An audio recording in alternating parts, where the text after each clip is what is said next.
할렐루야.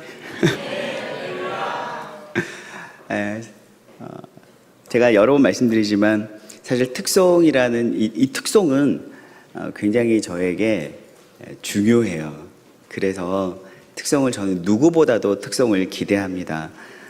때로는 한 주 동안 설교 준비가 굉장히 잘 되고 뭔가 묵상할 때마다 하나님께 주시는 메시지들을 그래 이건 정말 하나님이 나에게 주셨어 라고 내가 인위적으로 어떤 지식과 지혜 그동안 배웠던 것들을 짜내서 편집한 수준이 아니라 정말 하나님께서 주셨어 라고 생각되어지는 그런 메시지가 될 때가 있고, 때로는 쥐어 짜내서 뭔가 메시지를 준비가 될 때가 있어요. 그럴 때마다 마지막 요 순간 올라올 때까지 사실 긴장을 놓을 수가 없습니다. 때로는 이 긴장감이 좋지 않은 영향을 줄 때가 있어요. 그렇기 때문에 이 긴장을 털어버리기 위해서 좀 뭐랄까 느슨하고 나사 풀린 사람처럼 뭔가 할 때도 있고, 그렇지만 이 긴장감이라는 게 쉽게 사라지지를 않더라고요. 여러분 아마 웬만한 분들은 아실 것 같아요. 제가 설교 올라오기 전에 제가 긴장을 털어내기 위해서 하는 행동 아시죠? 예. 그 큰 소리가 더 우렁찰수록 제가 많이 긴장했다는 건데 오늘은 2번 뛰었어요. 예. 그래서 특송을 더 기대하게 돼요. 예. 특송을 더 기대하게 되고, 그러면서 때로는 그 특송이 마음을 편안하게 괜찮아, 그대로 해, 뭔가 널 응원해 라는 하나님의 메시지가 될 때가 있고, 때로는 뭔가 여러 가지 느낌으로 다가오기 때문에 제가 특송을 참 많이 기대합니다. 제가 이렇게 이야기하는 건 여러분들도 특송을 기대하시죠? 네. 그래요. 네. 오늘 1, 2, 3부는 여러분 위임 목사님께서 말씀 전하시는 거 아시죠? 사실 육체적인 컨디션이 완벽하지 않으심에도 불구하고 언제부턴가 일부부터 고집스럽게 설교를 내가 강단을 지키겠다, 정말 죽으면 죽으리라라는 마음으로 단상을 지키고 계세요. 오늘도 저희 사역자들은 대부분 일부 예배를 드리거든요. 일부 예배를 드리는데 오늘 주셨던 말씀이 시편 90편 12절 말씀이었어요. 시편 90편 12절 말씀, 이 말씀은 좀 함께 찾아봤으면 좋겠어요. 여기 안 띄었어요, 이 말씀은. 시편 90편 12절 말씀인데,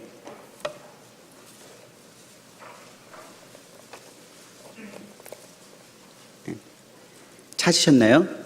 시작. 우리의 나의 계수함을 가르치사 지혜로운 마음을 얻게 하소서. 아멘.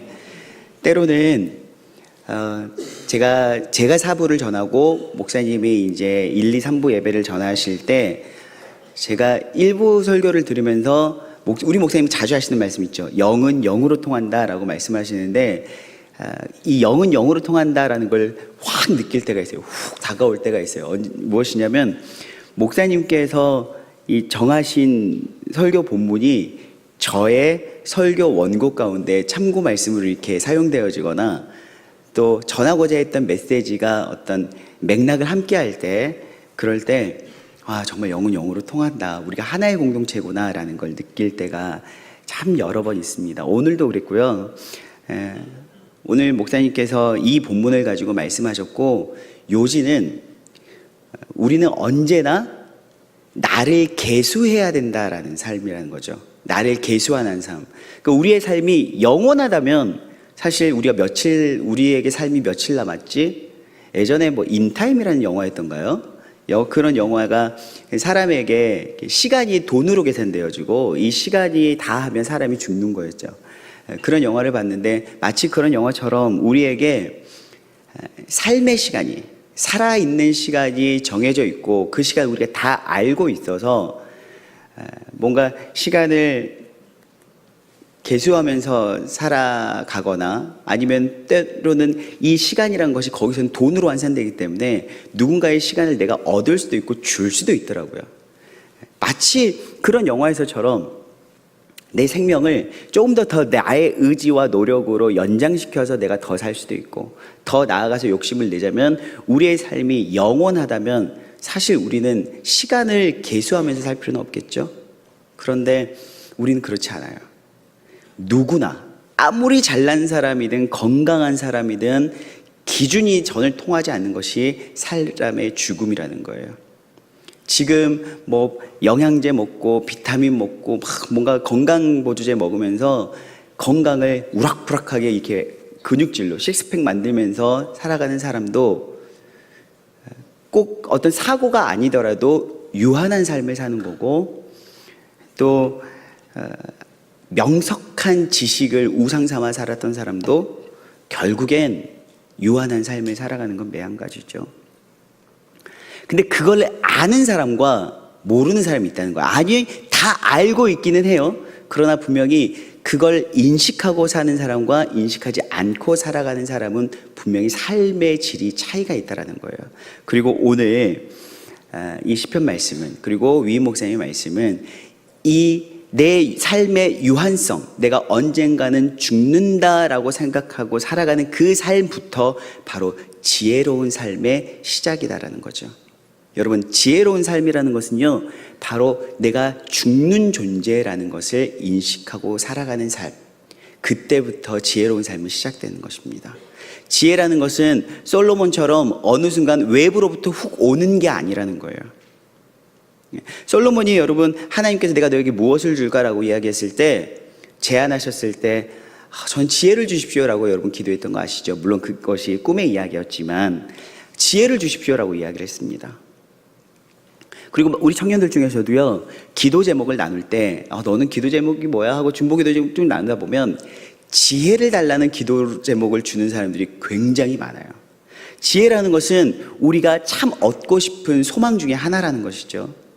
그런데 대부분 우리는 지혜라는 것이, 그런 기도 제목을 내는 많은 사람들이 이 지혜라는 것이 내게는 없기 때문에, 내게는 지혜가 없기 때문에 하나님께서 훅 던져주시면 내가 냉큼 받아서 내 것으로 삼으면 그 지혜가 마치 생기는 것처럼 우린 그렇게 기도 제목을 받을 때가 있어요. 그렇지 않나요? 그러니까 하나님께서 지혜를 지혜 여기 있다. 석형아, 지혜 여기 있어, 여기 있어. 네, 주세요. 이렇게 받으면 뭔가 내가 지혜로운 사람이 될 거라는 생각을 하죠. 그러나 지혜라는 것은, 오늘 말씀은 그거예요. 지혜라는 건 내가 죽는 존재야. 내가 나를 계수해야 하는 존재야 라고 인식할 때부터 우리의 지혜로운 삶은 출발한다는 것이죠. 왜 그럴까요? 왜 그럴까요? 내가 유한한 존재라는 것을 인식할 때부터 왜 지혜로운 삶의 시작이 될까요? 바로 유한한 삶을 내가 인정할 때 비로소 하나님을 찾게 되어 있기 때문입니다. 성경에서 에노스라는 사람이 등장해요. 에노스. 이 에노스는 죽는 존재라는 뜻입니다. 그리고 성경에서 뭐라고 기록되어져 있냐면 바로 그때부터 여호와 하나님을 찾았다라고 이야기했어요. 여호와라 불렀다고 이야기했습니다. 사람이요, 영원한 존재, 마치 영원히 살 것처럼 영원히 사는 사람도 없고 나는 영원히 살 거야 라고 우기는 사람도 없어요. 그러나 우리의 삶의 태도가 마치 영원히 살 것처럼 살아가는 사람은 분명히 있습니다. 내가 영원히 살 거야 라고 우기는 사람도 없고 영원히 살 수 있는 사람도 없지만 삶의 태도가 영원히 살 것처럼 사는 사람이 있다라는 거예요. 어떻게 보면 이 뉘앙스는 굉장히 좋은 뉘앙스 같아요.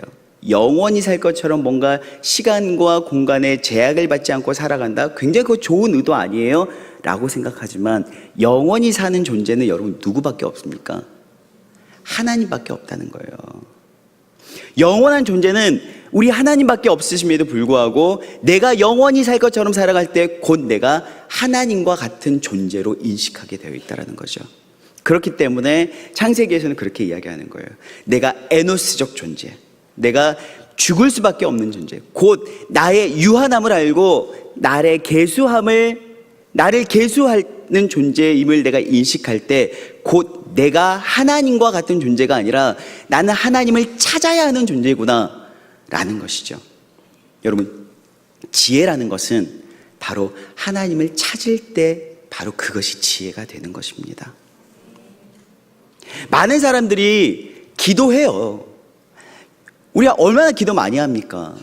주여! 이미 우리는 기도 시작부터 주님을 세 번 부르짖고 들어갑니다. 그렇지 않나요? 주여! 주여! 주여! 목이 터져라 기도하고 예수 그리스도의 이름으로 기도합니다라고 우리의 기도가 마무리까지 확실해요. 우리는 그렇게 기도를 열심히 하지만 그럼에도 불구하고 우리의 삶의 태도가 바뀌지 않는다는 것이죠. 소망을 이루기 위해서 이 나의 욕망을 기도 제목으로 잘 포장해서 주님을 3번씩이나 부르짖으면서 기도하지만 나의 삶의 태도가 수정되지 않아요. 하나님을 찾긴 하지만 내가 하나님을 찾아야만 하는 유한적 존재가 아니라 영원한 삶처럼 살아가는 우리의 삶의 태도가 바뀌지 않을 때 우리는 지혜로운 삶을 살지 못한다는 것입니다. 여러분, 오늘 사도 바울은요 이렇게 고백합니다. 나는 날마다 죽노라. 우린 대부분 이렇게 해요. 너 죽어. 그래, 언젠가는 죽겠죠. 사실 어느 정도 이제는 신앙의 달인들이 되었기 때문에 너는 죽어. 아멘 그래요. 그거 가지고 별로 화내지도 않아요. 굉장히 은혜롭게 내 안에서 재해석을 해요. 넌 죽는 존재야. 아멘. 그렇지만 우리의 마음속에서는 언젠가는 죽겠죠. 너 내일 죽을 수도 있어. 또 아멘 해요. 그렇죠. 우린 그런 존재죠 라고 이야기하지만 분명히 제가 우리는 죽는 존재입니다 라고 이야기하면 여러분 당연하게 받아들이세요. 내일 너 죽을 수도 있어 라고 이야기하고 이걸 제가 자주 이야기해요. 3-4번 이상 이야기해요. 아마 노래처럼 반복해요. 아마 여러분들을 바라볼 때마다 제가 인사말처럼 넌 내일 죽을 수도 있어. 좋은 말도 아니고 그걸 자꾸 한다는 말이에요.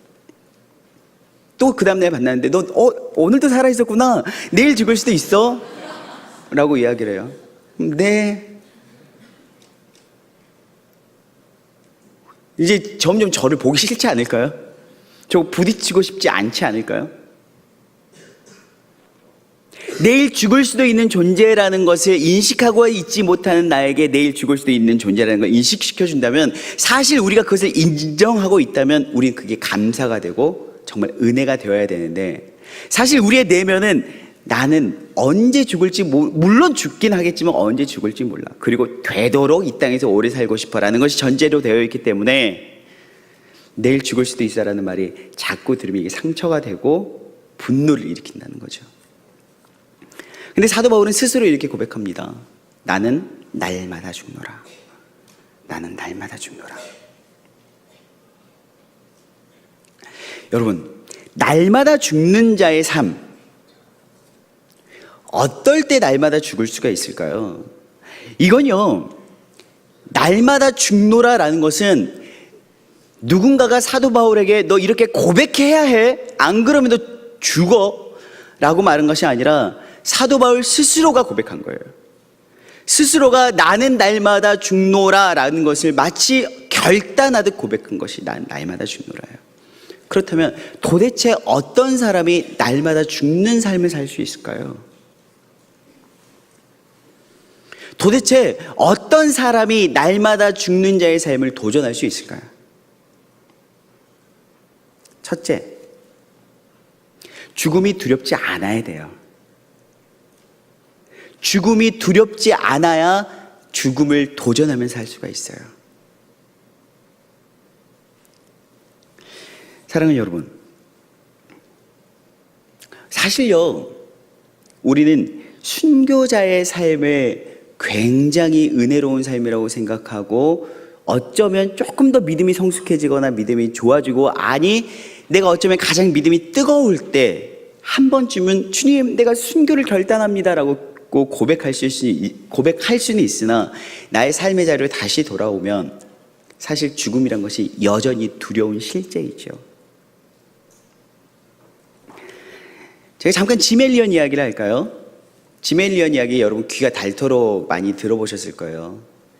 에콰도르의 아우카족들을 선교하기 위해서 떠났던 짐 엘리엇과 그 친구들의 이야기 참 많이 들었죠. 전능자의 그늘이랄지 영광의 문이라는 책을 보시면 여러분들이 접할 수가 있고, 영화로는 이 창끝 엔드 오브 스피어라는 영화를 보시면 너무나도 자세히 은혜롭게 여러분들 접할 수가 있습니다. 물론 저는 책을 더 권해드리긴 하는데, 짐 엘리엇 이 에콰도르의 아우카족을 선교하겠다라고 출발할 때 이 아우카족에 대한 정보가 전무한 상태가 아니었다라는 거예요. 그들에게 예수 그리스도의 복음을 주거나 뭔가 사탕을 담아서 포장해서 잘 주면 그들이 너무 좋다, 어디서 오셨어요? 우리 너무 감사합니다, 저희에게 하실 말씀이 있을까요? 한번 말씀해 줘 보세요. 예수 아멘, 이런 것이 아니라 그들이 식인종이라는 것을 이미 알고 출발했어요. 이 아우카족은 자기 부족 이외의 대상을 잔혹하게 죽이기로 유명한 부족이었고, 그것을 이미 알고 그들을 선교의 대상으로 품고 출발한 것이 짐 엘리엇과 친구들이었습니다. 여러분, 결과는 너무나도 잘 아시죠? 예수를 전하기도 전에 그들은 너무나도 무참히 창에 찔려서 모두가 죽게 되어버립니다. 이미 결혼도 했었고 아이도 있었고, 하지만 하나님께서 마치 사도 바울에게 주셨던 그 사명이 그 사명인지 모르겠지만 생명조차 조금도 귀하지 않도록 우선순위 삼을 수 있는 그 사명을 가지고 에콰도르 아우카족에게 갔고, 그들은 어쩌면 무력한 죽음, 무능한 죽음일 수도 있는, 복음을 전해보지도 못하고 죽었으니까요. 그런데 우리에게 도전을 주는 것이 무엇이냐면, 그 부족에게 복음을 증거하러 선교를 하러 갈 당시에 짐 엘리엇을 포함한 선교사들에게는요 권총이 있었다고 해요. 권총이 있었어요. 어떨 때 쓸까요? 만약에 여러분들에게 권총이 있어요. 복음을 전하기 위해 갔습니다. 하나님께 사명을 주셨어요. 근데 그들이 창을 들고 달려와요. 그럼 그 권총을 어디에다 써야 되겠어요? 차마 말은 못하겠죠. 하지만 우린 다 알고 있잖아요. 그 어디다 쓰고 싶은지. 내가 죽는 것이 아니라 그를 죽여야 되잖아요. 내가 살고 그가 죽고 내가 살잖아요. 그런데 이미 선서를 하고 출발을 합니다. 내가 살기 위해서는 이 권총을 쓰지 않겠다. 근데 문제는 무엇이냐면 그것이 내 앞에 현실로 펼쳐질 때의 문제라는 거예요. 그들이 창을 들고 나를 죽이겠다고 쫓아올 때 여전히 그 선서가, 아니 그 결단이, 처음 식인 풍습이 있는 아우카족을 알고 출발할 때의 그 결단이, 그리고 정말로 나를 잔혹하게 죽이겠다고 창끝을 나를 향하면서 달려오는 그 상황에서 그 결단이 여전히 나에게도 유효한가? 출발할 때도 나는 날마다 죽노라, 아니 하루가 지났을 때도 다시 살아있는 나를 보면서 나는 날마다 죽노라, 창끝 앞에서 다시 한번 나는 날마다 죽노라 결단할 수 있는 것. 죽음이 두려우면 할 수가 없다라는 거예요. 죽음이 두려우면. 한 명도, 짐 엘리엇을 포함한 모든 선교사들이 한 명도 이 총을 꺼내서 쏘지 않고 죽임을 맞습니다. 그 안에서는 무엇이 흐를까요? 그 죽음의 현장에서는 어떤 정신이 흘렀을까요? 아니 어떤 믿음이 흘렀을까요? 바로 사도 바울의 이 고백이 짐 엘리엇의 고백이지 않았을까요? 결코 삶보다 죽음보다 삶을 더 사랑해서는 결코 할 수 없는 것. 예수의 삶. 사랑하는 여러분, 우리는요 신앙생활 하다 보면 아마 여러분과 제가 동일하게 느낄 거예요. 내가 죽어서 일어나는 문제보다 내가 살아서 일어나는 문제가 훨씬 더 많지 않던가요? 누군가와 관계성에서, 공동체에서 사실 나를 가장 어렵게 하는 그 사람의 문제가 무엇입니까? 그의 자아가 살아있기 때문이 내가 어려운 거 아니에요? 여러분 생각해 보세요. 별로 오래 걸리지도 않을 거예요. 아마 10초도 안 걸릴걸요? 지금 여러분들이 가장 힘들게 하는 그 사람 떠올려 보면요, 공통점이 있어요. 자아가 살아있어요.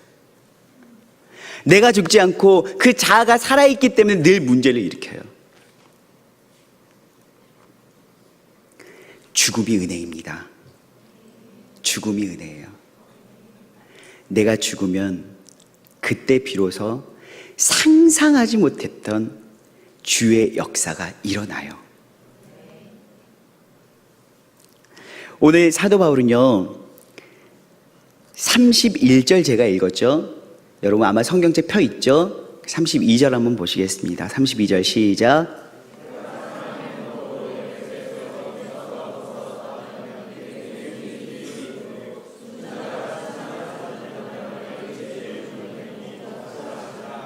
아멘. 여기 보면은 마치 사도 바울이 맹수와 더불어 싸웠다라는 표현을 씁니다. 여러분, 우리는 맹수와 더불어 싸웠다라고 한다면 뭐가 생각나요?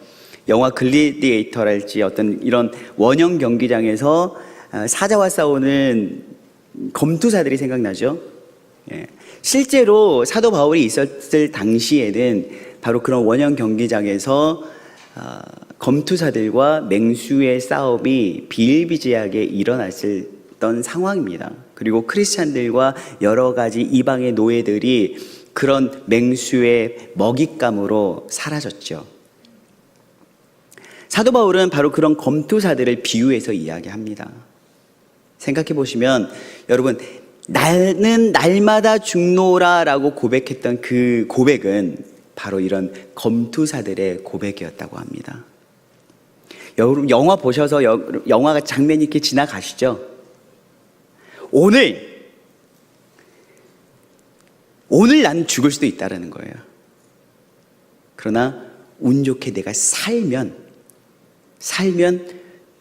겨우 오늘 하루에 내가 목숨은 부재하지만 나는 또 내일 나를 집어삼킬 듯한 맹수와 다시 한번 마주해야 된다는 것입니다. 그래서 이 검투사들은 날마다 그 현장에서 나는 오늘 또 죽는다라고 이야기를 했다고 해요. 여러분, 그렇다면 우리가 내 관념적으로 바라보고, 아니 어쩌면 나의 신앙의 고취를 위해서 조금 더 정신 못 차리고 살아가고 있는 나를 스스로 정신 차리도록 나는 날마다 죽노라, 아멘 아멘 하고 살아가는 우리의 그 고백과 굶주린 사자 앞에서 나는 날마다 죽노라 라고 말했던 검투사의 고백의 그 질이 같을까요? 오늘 사도 바울은 이렇게 이야기합니다. 그럼 검투사들처럼 나도 에베소에서 싸웠다. 그러나 사도 바울은 분명히 달랐다라는 거예요. 무엇이 달랐냐면, 오늘 이 현장에서 내가 죽는다라는 것으로만 끝나버렸다면, 오늘 죽기 때문에 오늘 내가 미처 그동안 신앙생활하고 헌신하고 사역하느라 즐기지 못했던 것 마음껏 즐기고 죽어야 되겠다. 오늘이 끝이라면, 죽음이란 것이 끝이라면 그렇게 했을 텐데 사도 바울은 그렇지 않았다라는 것이죠. 여러분, 우리나라 말에 그런 거 있죠. 먹고 죽은 귀신이, 정말 근데 제가 몰라서 그러는데 소문에 때깔이라는 단어를 쓰나요? 먹고 죽은 귀신이 아무튼 빛깔이 고와요. 우리 이렇게 말을 해요. 그렇다 보니까 뭔가 어려운 상황을 앞두고 죽음을 마주했을 때 일단 먹고 허기부터 채우고 그동안 못했던 나의 욕망을 채운다라는 표현이죠. 근데 전제가 있어요. 그것이 끝이라면. 여러분, 죽음을 두려워하지 않고 나는 날마다 죽노라 라고 고백할 수 있는 사람이 마치 열사들처럼 죽음을 두려워하지 않는 이들만 고백할 수 있는 건 아닙니다. 이제 좀 더 우리들의 이야기로 들어올까요? 우리 크리스찬들의 이야기로 들어오면 나는 날마다 죽노라 라고 고백할 수 있는 것은 무엇이냐면 바로 그 죽음이 끝이 아님을 알 때 죽음을 향해서 나아갈 수가 있다는 거예요. 죽음이 끝이 아님을 알 때. 오늘 사도 바울처럼 다른 검투사들처럼 오늘 내가 죽을 수도 있어. 아니 죽어서 다시 시체로 너덜너덜해진 짐승의 밥으로 돌아오는 동료들을 보면서 야, 안 되겠다. 먹고 마시고 죽어. 어차피 죽을 거 그냥 먹고 마셔.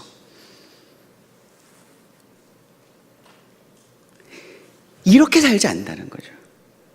사도 바울에게는 그런 검투사와는 다른 오늘 죽더라도 이 죽음이 끝이 아닌 걸 알기에 나는 오늘도 그냥 살 수 없어 라는 고백을 하는 것입니다.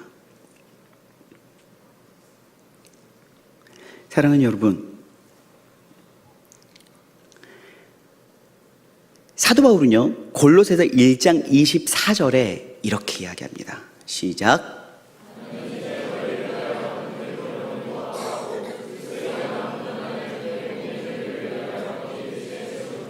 아멘. 예, 잠깐만 띄워주세요. 계속. 여러분, 나는 날마다 죽노라. 그러나 죽음이 끝이 아니기에 나는 날마다 죽노라 라고 하는 이 사도 바울의 고백은 바로 저런 삶을 잉태하고 출산했다라는 것입니다. 여러분, 우리가요 저렇게 살면 우리는 바보 같아요. 그렇죠? 예수를 믿음에도 불구하고 저렇게 사는 사람은 바보같이 보여요. 누군가를 위해서 내가 괴로움을 대신 받는 거예요. 저 사람을 위해서 내가 괴로움을 자꾸 내가 받는 거예요. 뿐만이 아니라 그리스도의 몸된 교회를 위하여 고난을 내 안에 자꾸 적립하는 거예요. 여러분, 우리가 신용카드를 쓰면서 아니 다른 카드를 쓰면서 포인트를 적립하는 게 무엇 때문입니까? 유익함 때문 아닙니까? 그런데 하나님의 나라, 아니 죽음 이후의 영원한 삶을 생각하는 자는 바로 누군가를 위하여, 남을 위하여 받는 괴로움과 교회를 위해서 받는 고난을 내 육체에 채우면서 마치 포인트 적립하는 것처럼 기뻐했다는 거예요. 괴로움을 기뻐했다라고 하잖아요. 사실 우리는요 이런 말씀을 보거나 이런 이야기를 하면은요 여러분들의 마음과 제 마음에 무슨 생각이 들어요? 좋은 말이긴 한데 비현실적이네요. 아닌가요? 목사님, 그 말이 맞긴 맞는데 비현실적이에요. 세상도 괴로워 죽겠는데 무슨 그렇게 고난을 채워야 되나요? 여러분, 그렇다면 성경을 바꿔야 될까요? 우리의 생각을 바꿔야 될까요? 사실 우리는 간절히 기도하고 싶어요. 함께 주님 부르시고 뭐라고 기도하고 싶냐면, 주님 제발 성경에 저런 어려운 말들 좀 바꾸어 주세요. 이제는 누군가를 세상에서 충분히 고난받았으니까 이제 고난 그만 받고 교회를 위해서는 더 이상 헌신하지 말고 너의 삶을 살아라는 말 좀 채워주세요. 너무 반가울 것 같아요, 그런 말씀 보면.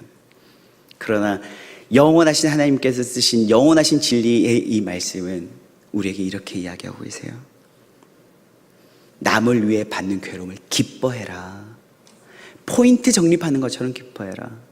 그리고 교회를 위하여 고난을 너의 육체에 채워라. 남이 아니라 너의 육체에 채워라라고 이야기하고 있습니다.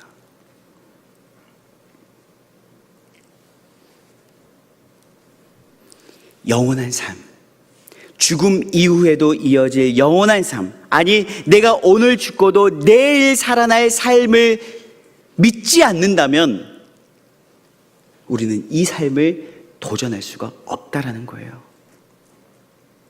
우리는 죽음에 대해서 담대했던 또 한 여인을 알고 있죠. 에스더. 에스더 4장 16절입니다. 시작.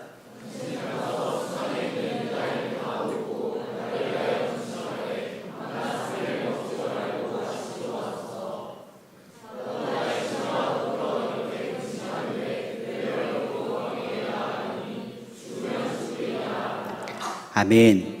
저는요, 이 말씀을 묵상하면서 참 복잡한 여러 가지 생각이 들더라고요. 처음에 무슨 생각이었냐면, 죽으면 죽으리라면서 왜 남들까지 고생시켜? 라는 거였어요. 죽으면 죽는다면서 뭘 그렇게 남들에게 다 금식하라고 난리야?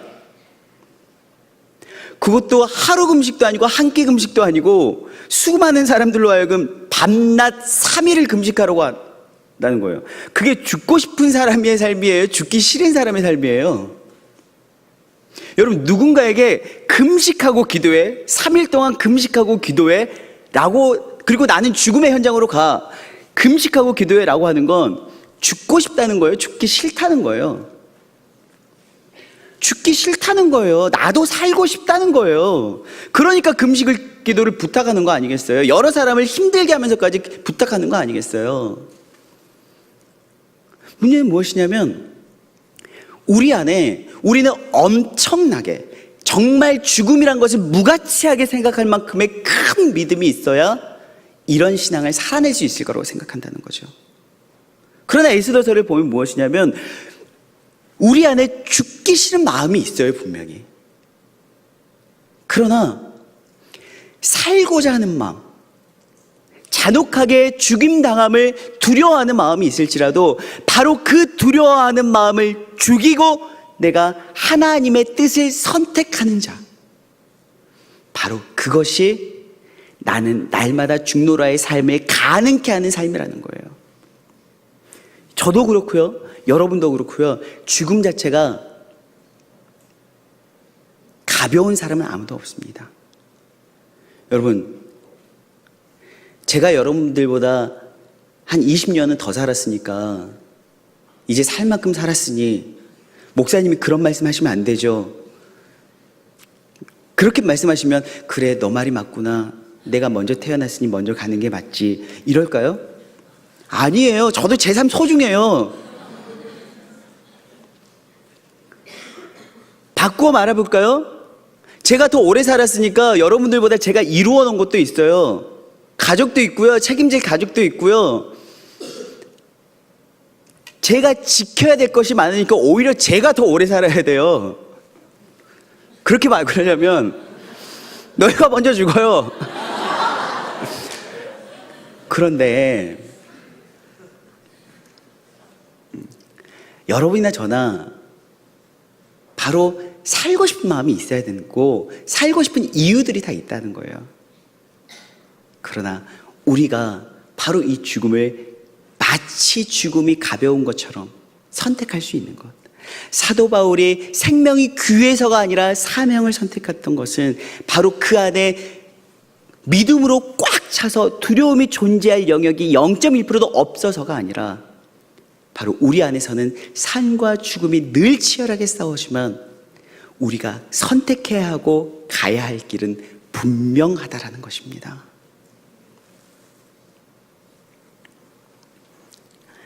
여러분, 마리아 아시죠? 예수님 엄마. 이 예수님 엄마가, 마리아가요, 애를 하나 낳고 둘 난 다음에 예수님을 낳은 게 아니었어요. 처녀일 때 임신을 해버렸어요. 당시에 처녀가 임신을 하면 어떻게 될까요? 뭐 어떻게 해요? 그게 무슨 흉인가요? 라고 이야기하실 건가요? 당시에는요, 처녀가 임신을 하면 돌팔매를 맞아서 죽었어야 됐어요. 그러니까 그런 시대였다라는 거예요. 근데 하나님께서 한 여자의 인생을 도대체 어떻게 만드실 건지 덜컥 아이를 갖게 만들어 버렸습니다. 마리아가 어땠을까요? 여러분들이 마리아예요. 세상이 여러분들이 임신을 한 걸 알면 돌팔매질을 해서 죽음을 당해요. 그럼 여러분들 어떻게 할까요? 어떨 것 같아요? 뭐 어떻게 뭔가 병원을 가서 수술을 하든지, 살아야 되니까. 그렇지 않겠어요? 살아야 되니까 뭔가 우리 안에 그런 복잡한 생각들이 있을 거 아니에요. 염려와 근심들이 있을 거 아니에요. 근데 이 마리아가 어떻게 결단했는지 아세요? 마리아는 죽으면 죽으리라 뭐 이런 거창한 고백하지 않았어요. 주의 말씀대로 이루어지이다. 주의 말씀대로 이루어지이다. 내 안에 덜컥 벌어진 상황에 두려움이 엄습하고 곧 그것이 나를 죽음의 길로 인도할 거라는 뻔하지만 그 상황 가운데서도 하나님의 말씀이 옳다고 고백하고 순종할 수 있는 것, 바로 그것이 나는 날마다 죽노라입니다.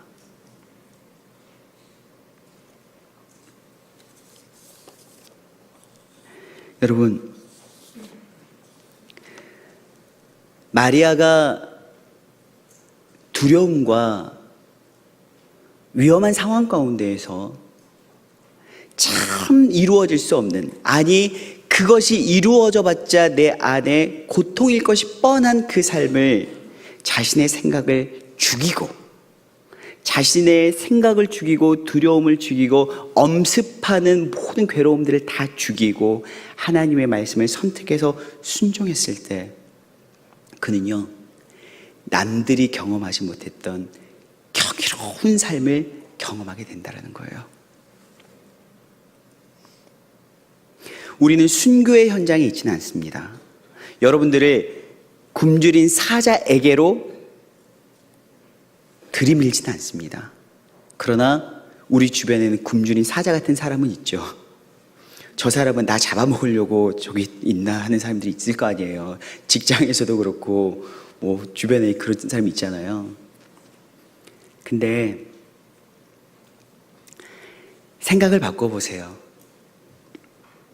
너 죽을 수 있어? 라는 도전.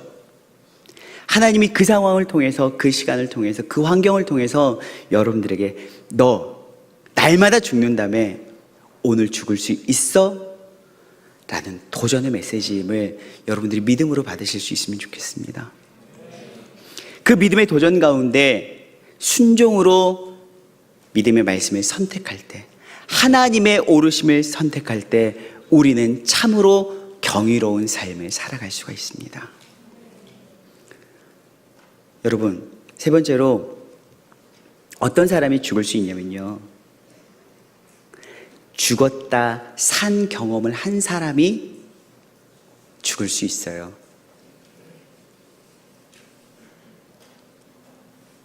죽음과의 투쟁 앞에서 내 자아가 꺾이면, 자존심이 꺾이면, 아니 내 생각이 꺾이면 죽을 것 같아요.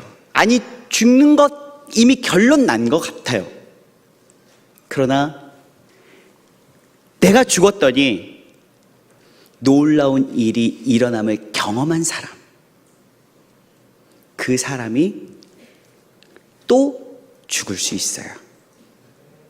오늘 그 죽음을 통해서 놀라운 일을 경험한 사람만이 내일도 죽을 수 있어요.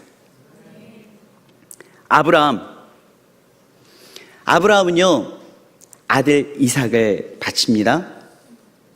히브리서 11장을 보면 아브라함은요, 다시 살 것을 믿음으로 아들 이삭을 드렸다고 했어요. 그 믿음이 어디서 나왔냐면 75세 때부터 숱한 기다림 가운데에서 여러분, 자신이 죽었는데 다시금 놀라운 일을 경험케 하신 하나님을 만났거든요. 체험했거든요. 내가 죽었더니 놀라운 일, 내가 생각지 못한 일이 일어나더라. 내가 죽었더니 하나님께서는 내 수준 말고 하나님 수준의 일을 나에게 경험시키시더라. 이 경험을 할 때 더 나아가 내 생명보다 귀한 아들의 생명도 드릴 수 있는 거예요.